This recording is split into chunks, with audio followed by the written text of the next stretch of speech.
Hi, I'm Lisa Fletcher, and you're in The Stream. Today, who are the so-called Internet Hindus, and why do they oppose a secular India?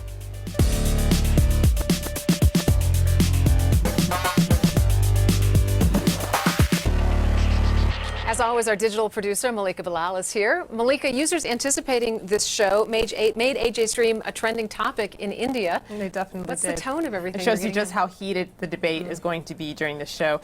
Not only was that a trending topic, but the term Internet Hindu was also trending shortly in India yesterday. So for those of you at home, remember, join the conversation. Tweet us using the hashtag AJStream, and you could be part of the show. And next to Malika is Siddhanand Dume. He is a fellow at the conservative-leaning American Enterprise Institute. He's also one of Foreign Policy Magazine's Twitterati 100, or a feed to follow. Siddhanand, thanks for being here. Great to be here. Looking forward to hearing from you. And of course, you should also follow our Twitter feed at AJ Stream, where we share upcoming topics, guests, and of course interact with you. It's just one more way that you can be in the stream.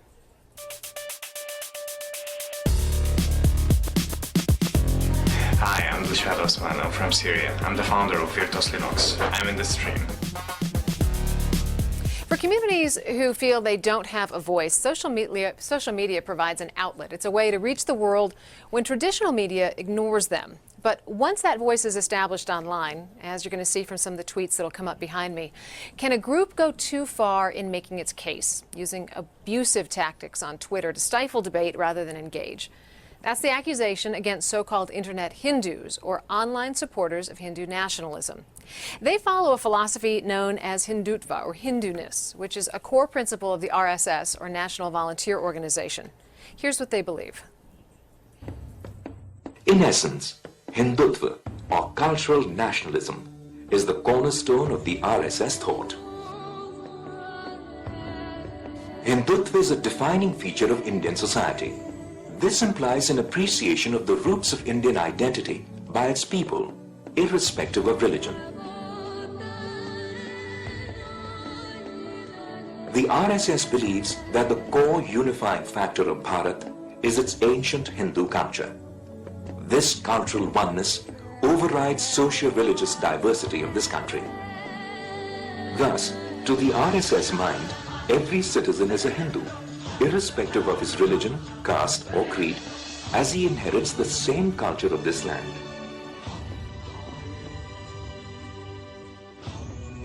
The RSS considers this nation as one and rejects the idea of dividing it on religious lines as minority and majority.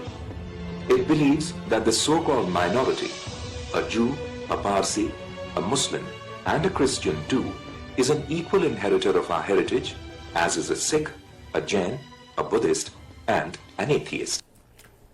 Sounds idealistic, even lovely. But many of India's minorities don't want to think of themselves as Hindu.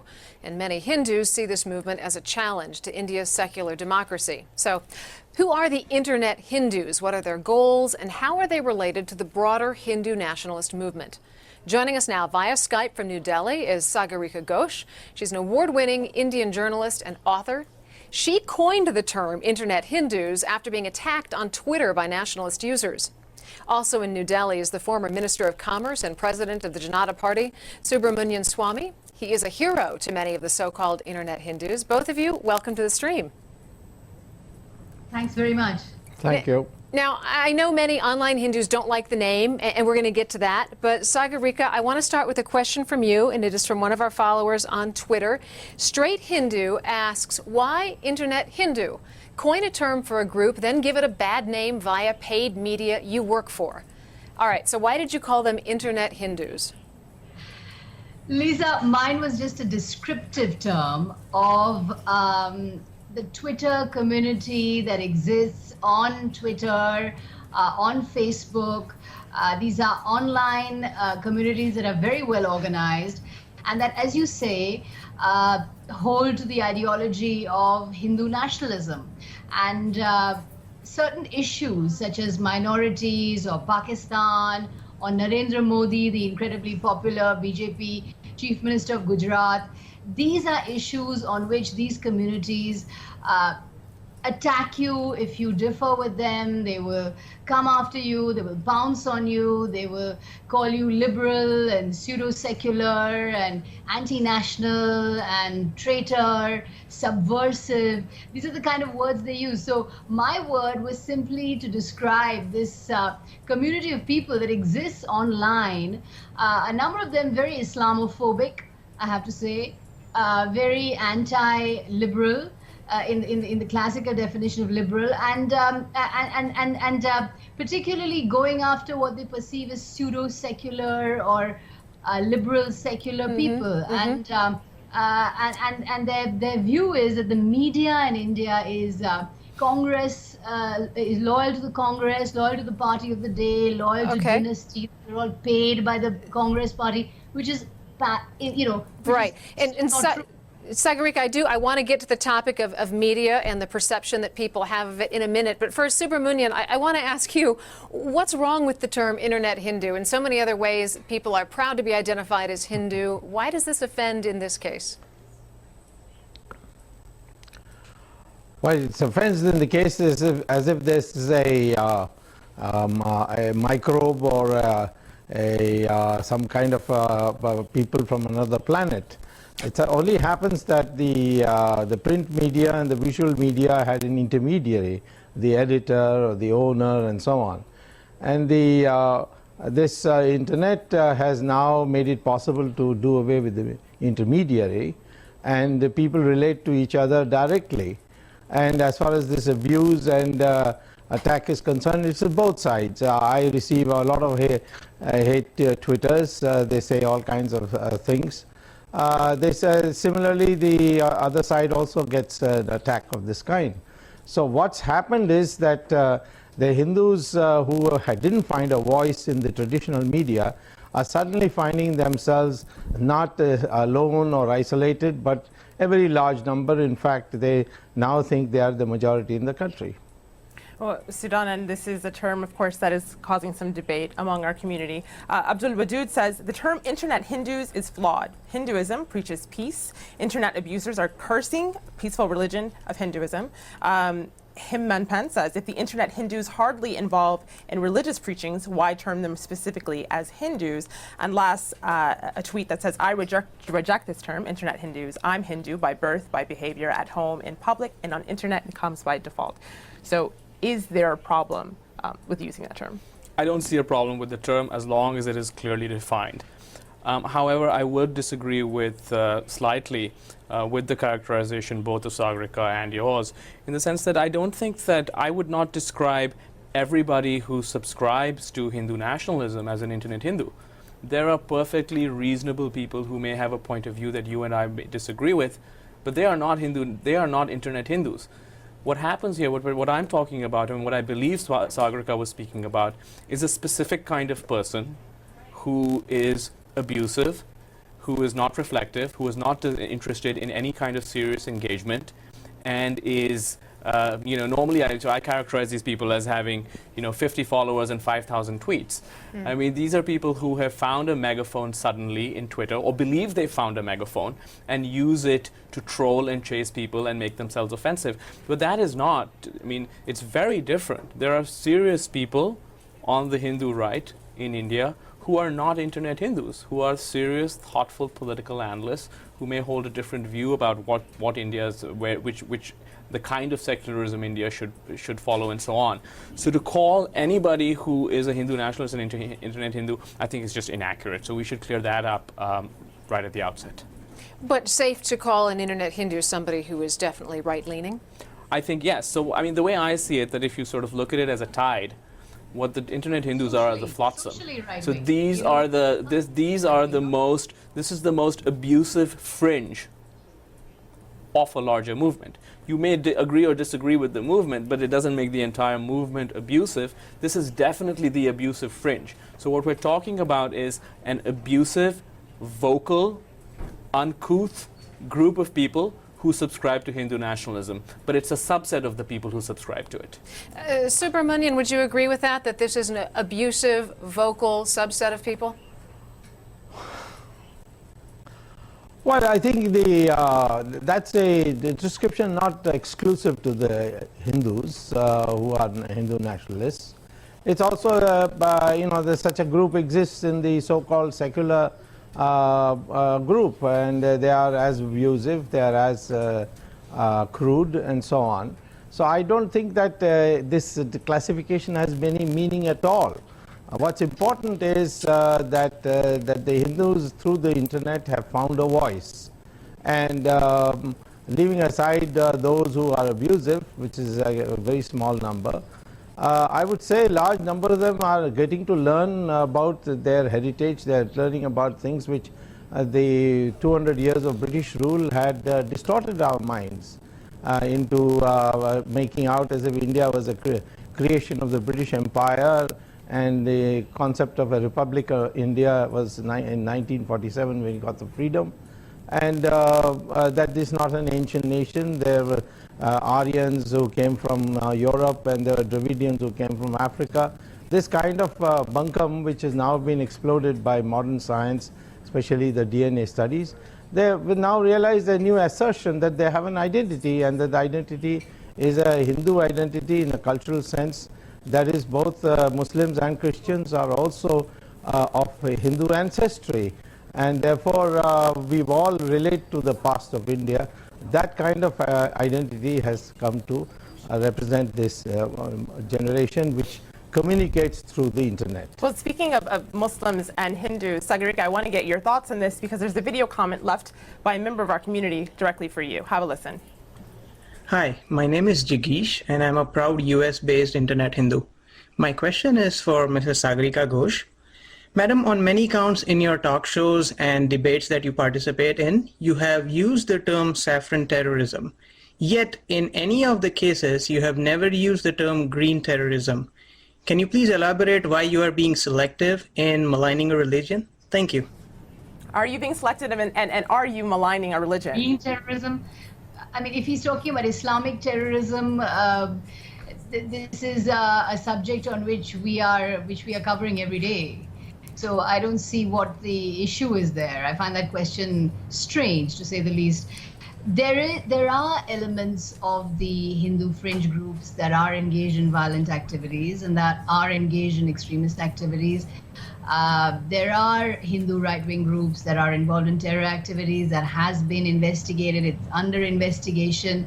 And those are the stories that we're covering. That doesn't mean that we're not covering the big acts of Islamic terror that exist in India as well. So I really don't see what the issue is here. You know, Lisa, I just want to make a point here about the internet Hindus, is that, you know, there is a mythification of the enemy. There's a demonization of the enemy. The enemy is the liberal, secular media, which is groveling at the feet of the establishment, which is socialist, which is left-wing, which is liberal, which is elitist. That is just so not the case. You know, the media today is just exploding. We cover every political party. We cover every issue. We cover every politician. We cover the Congress. We cover the BJP. We cover left-wing. We cover right-wing. So it's not a question, you know, just mythifying an enemy and making this liberal aristocracy the enemy that we have to fight against with our grassroots nationalist credentials is really not, it is a binary opposition that doesn't exist. It's in the mind completely. I also want to say that, you know, there are two conflicting versions of nationalism. There is the secular nationalism of the Congress, which is very flawed. As Sadanand pointed out, the secularism practiced by the Congress has got a lot of vote bank politics, short-term interests, all kinds of cynical motivations. And there is the Hindu nationalism of the Sangh Parivar of the BJP. This is the right-wing and the sort of middle left-wing poles of Indian politics. Now, for some reason, the internet Hindus believe that the media is colonized by the Congress-leaning, secular, left thought, which is absolutely not the case. Okay. Now, I want to, Subramanian, I want to give you an opportunity to respond. Sagarika is saying the media is doing a good job. She's saying it's representing your position fairly. Do you think that's the case? No, not at all. And in fact, when the Hindu nationalists talk about the media, they're not talking about the media in general. They're talking about the English media. They're generally speaking not much complaint against the language media. We have so many languages in our country, and they all have their television station. The focus is on this English media, which is essentially rooted in the in its perspective and its admiration with the West, and that's what is being targeted. And it's not the media as a whole, let me say that. And what I think is that as far as this targeting is concerned, this demonizing is concerned, it was both ways. I mean, the liberals have done that, and I have been through much of that. I've lost my tenured professorship at the Indian Institute of Technology because I advocated market economy when I said the socialism of the Soviet Union will not work in India. And it has happened to me recently, even at Harvard, where they canceled my courses because they didn't like an article I wrote in India. And they didn't even ask me for an opinion on that, which is unheard of in any democracy. So I think we shouldn't complain about that, the demonization process, because it happens from both sides. What we need to understand is what is that it is aching the Hindu, because he has not found an expression. And the kind of leadership Mr. Jawaharlal Nehru gave, and it is now continuing through the Congress, and which is the English media more or less follows and abides by it, and in the selective in reporting. That's what the complaint is about. Well, Dr. Swamy, I think one of those modes of expression that you just mentioned is here on the stream. Tweeting us just a few minutes ago is Lai Bari, who said, "It is quite evident that the ruling government has pushed its propaganda through paid media. Internet Hindus want to own the media." That's followed by a tweet from Amit, who says, "Liberal bias would not be appropriate. Indian mainstream media is biased against Hindu identity." But Sudanand, there's a video comment that was just left, and I'd like you to have a listen. From Madurai. There is a deep sense of resentment among the Hindu youth and the center-right thinkers in India. There is an anti-Hindu bias in the media establishment. You can see it in the way they are reporting on Hindu issues, suppressing certain issues like the Diganga riots. Anything Hindu has become communal in India, and anything minority suddenly becomes secular. And this is the dichotomy to be addressed. What's your take on the perceived anti-Hindu bias? I recognize that this is a widespread perception. I happen not to agree with it. I think that the mistake he makes is to presume that Hindutva stands for or represents all Hindus. I think it's definitely true that many educated English-speaking Indian elites, as Dr. Swamy alluded to, are more sympathetic to a kind of pluralism and secularism where people don't wear their religious identity on their sleeve necessarily. I think that is true, and I would say that among Indian elites across the board, whether it's in the media or in other fields of society, they would be dominant, and they have been dominant traditionally from the times of Nehru. That is not the same as saying that India is anti-Hindu. There are many ways of being a Hindu. And the presumption over here by that gentleman's comment is that the only authentic way of being a Hindu is believing in Hindutva. I think that is one authentic way. I don't have a problem with people who believe in that way necessarily. But this notion that there is this deep-seated bias against Hinduism is just rubbish. What is more interesting and is potentially debatable is there a bias against Hindu nationalism in the media? And there, I'd say, in the elite media, you would have many more voices who are opposed to Hindu nationalism and far fewer who support it. And that, I think, is an accurate statement. Subramanian, I want to get back to you coming off the tail of that. We've got all these opposing viewpoints. Some of them are rather extreme. You've written some rather extreme things in your time, in a recent op-ed that you took quite a bit of heat for. But it brings up some interesting points, which is where do you draw the line between nationalism, extreme nationalism, and fascism?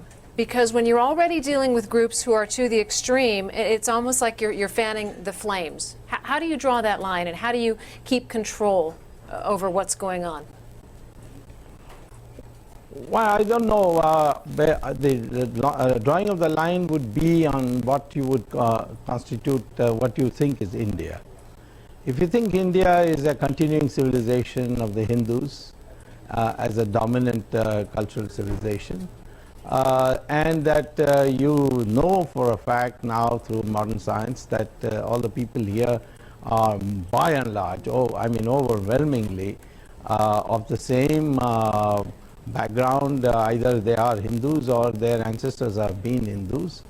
The question is that if you hold this view, it is considered an extreme view, because for almost 2 centuries, what has been taught is that India is not one country, but many countries welded into one by the British administrative system, which we reject.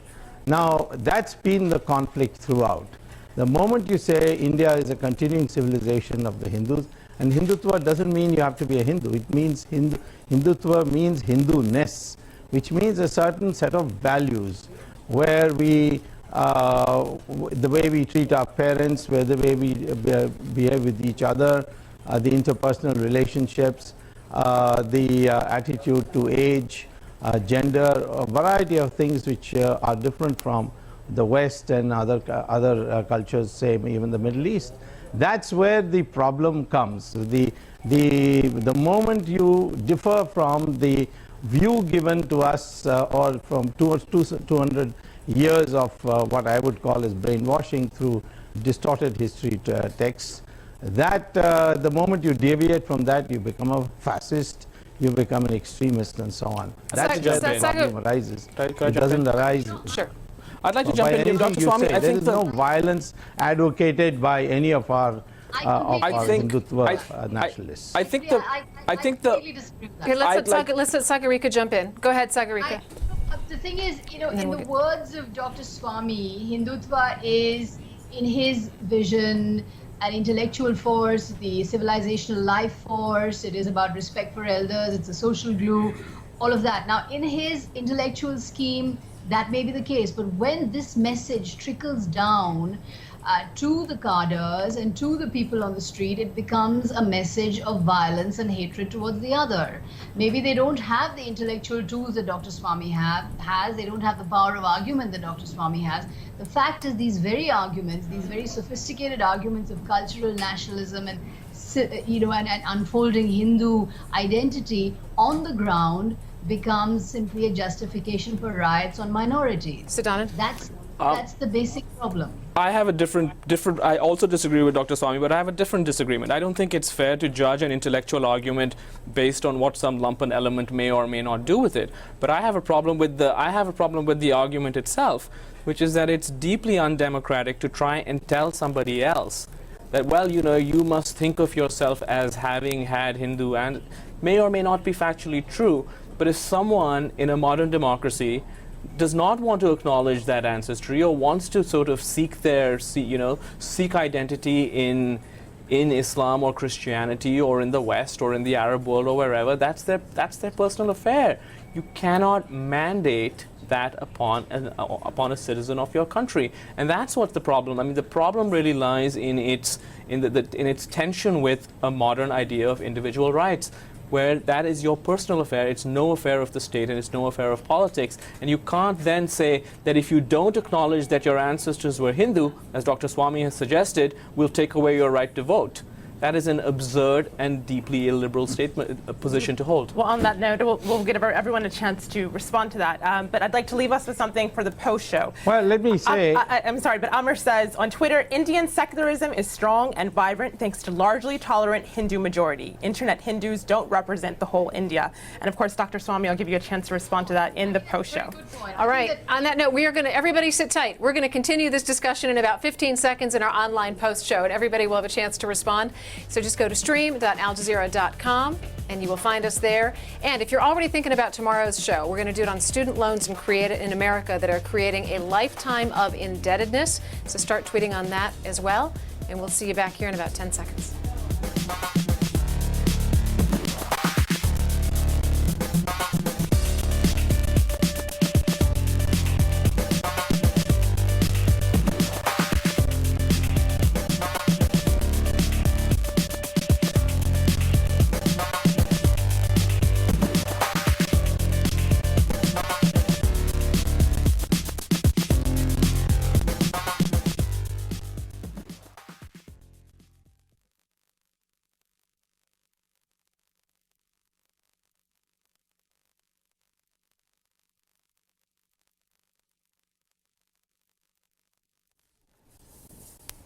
All right, welcome back to our online post show. We're going to jump right back in. Malika, hit us again with that tweet that you left us with a couple of minutes ago. Yes, definitely. And Dr. Swamy, this is directed to you. Indian secularism is strong and vibrant thanks to a largely tolerant Hindu majority. Internet Hindus don't represent the whole of India. And I wonder if you can elaborate on that. In addition to, I know you wanted to respond to a point that was made earlier about stripping of voter rights. So go ahead. Yeah. Well, first of all, you see, that itself makes the Hindu proud of himself, that it's because he's an overwhelming majority in India, that's why you have secularism. I think if India was an overwhelmingly Islamic majority, it won't have secularism. That's at least from the examples we have seen. We have seen majority Islam of Kashmir. What has happened to those 500,000 Hindus who were driven out and still living in refugee camps? The population of Hindus was 32% of Bangladesh. Today it's down to 7%. It's perhaps one of the largest religious cleansing that has taken place, but nobody talks about it. In the state of Kerala, a Christian professor set an exam paper on punctuation, where he lifted up an article from a newspaper, perhaps without thinking, where there were some critical comments about Islam. And what happened, the local Sharia court, which is illegal, but they nevertheless exists, they passed a judgment that both his hands should be cut off. So when that professor was going for a walk in Cochin, 4 boys came in and cut his hands off.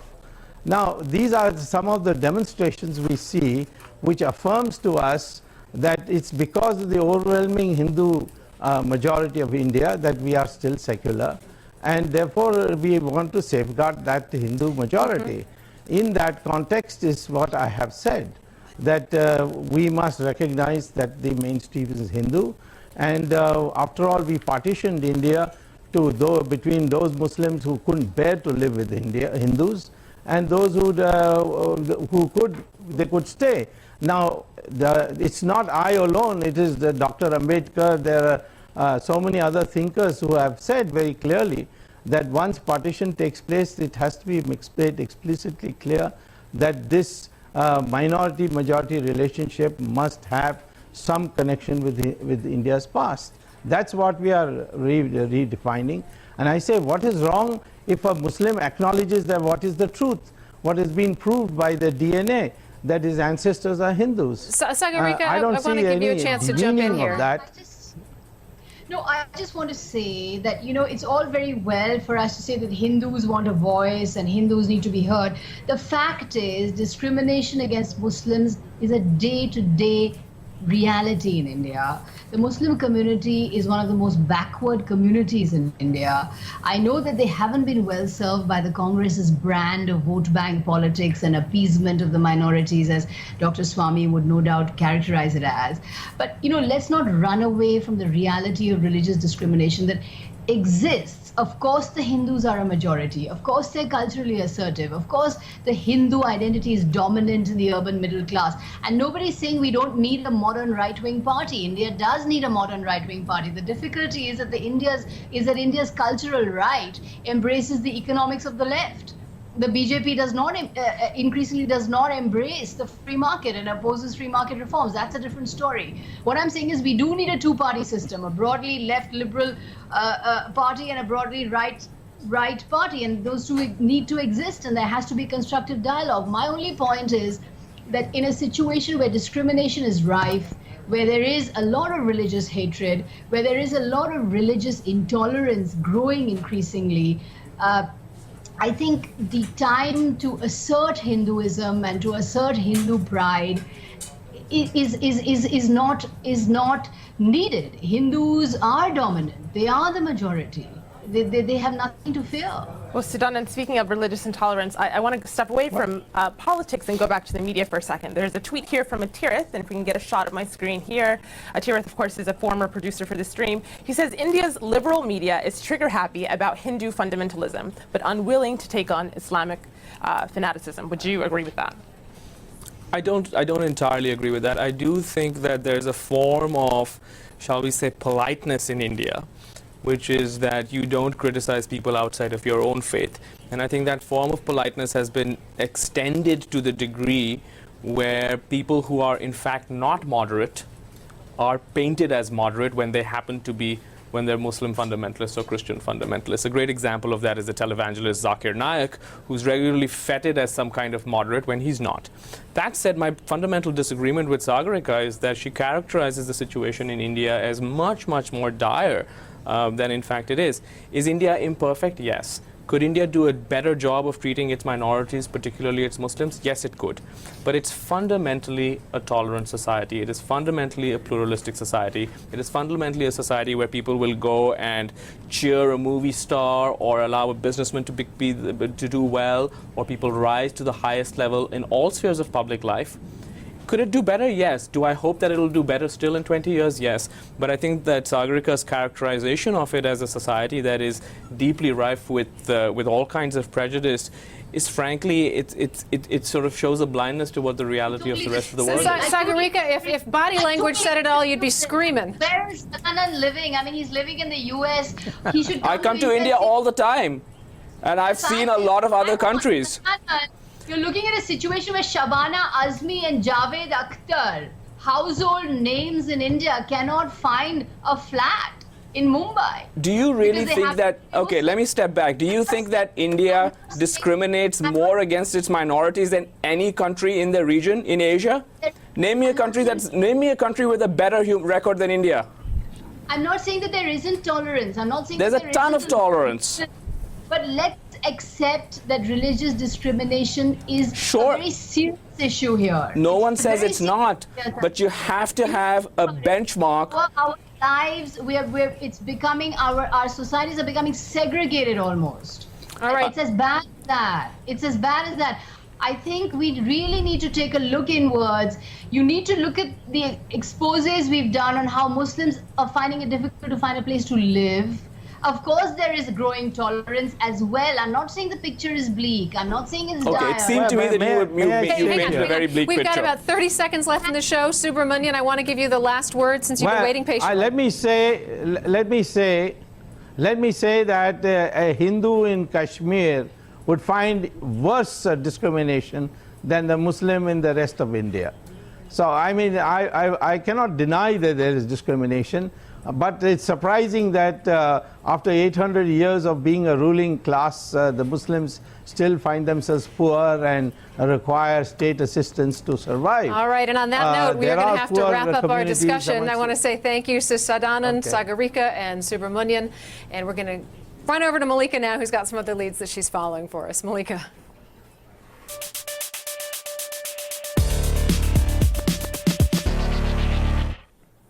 A French photographer in China is stirring controversy. Benoit César's photos show Westerners selling clothes on the streets of China, cleaning up construction sites, and sweeping the sidewalks.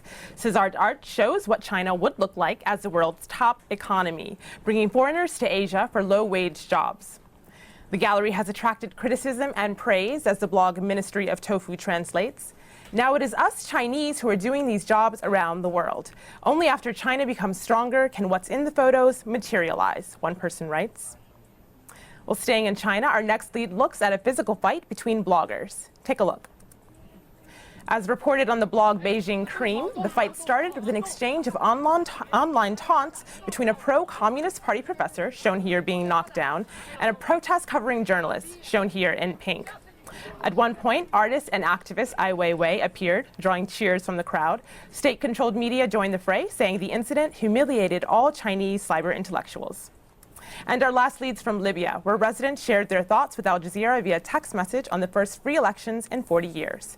Surely I will take part. I'm hoping security and freedom will be achieved, writes Abdul Aziz from Tobruk.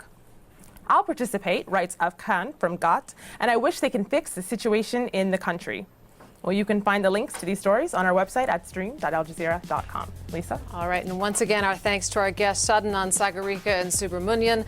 We appreciate the lively discussion. Join us tomorrow. We're going to be talking about student loans in America, and are they creating a lifetime of indebtedness?